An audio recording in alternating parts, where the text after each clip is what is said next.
नमस्कार. बॉलिवूडचे तीन सुपरस्टार शाहरुख खान, अजय देवगण आणि टायगर श्रॉफ सध्या एका जाहिरातीमुळे चर्चेत आलेले आहेत.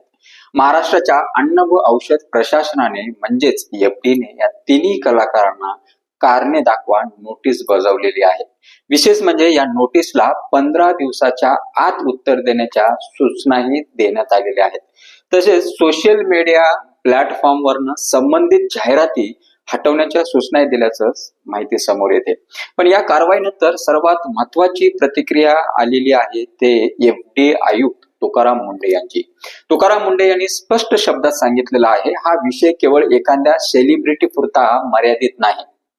एफडीएच्या नियमानुसार भ्रामक जाहिरातींना आळा घालणे आवश्यक आहे असं ते म्हणाले.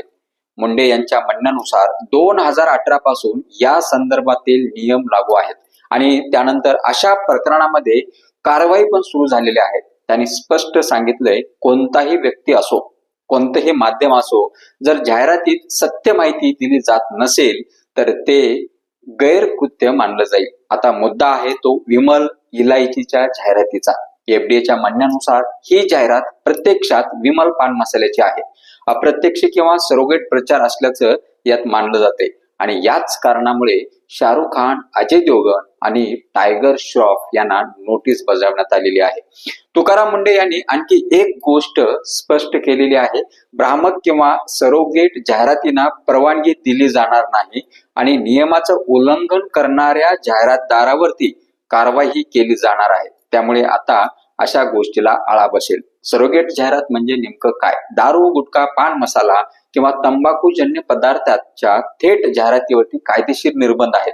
त्यामुळे काही कंपन्या त्याच ब्रँडचं नाव, लोगो, रंगसंगती किंवा स्लोगन वापरून इलायची सारखं माउथ फ्रेशनर किंवा सोडा इतर कायदेशीर उत्पादनाची जाहिरात करण्याचा प्रयत्न करतात. मात्र एफडीएच्या मते अशा जाहिरातीमधून प्रत्यक्षात प्रतिबंधित किंवा आरोग्यासाठी हानिकारक उत्पादनाचा अप्रत्यक्ष प्रचार होऊ शकतो. त्यामुळे याच्यावरती आळा बसणं गरजेचं आहे. या प्रकरणात आता पुढे नेमकं काय होणार आहे आणि या तीन बॉलिवूड स्टार्स एक मोठ्या ब्रँडची जाहिरात करतात हे सर्वांनाच माहिती आहे. त्यावरती महाराष्ट्राच्या एफडीएची थेट कारवाई.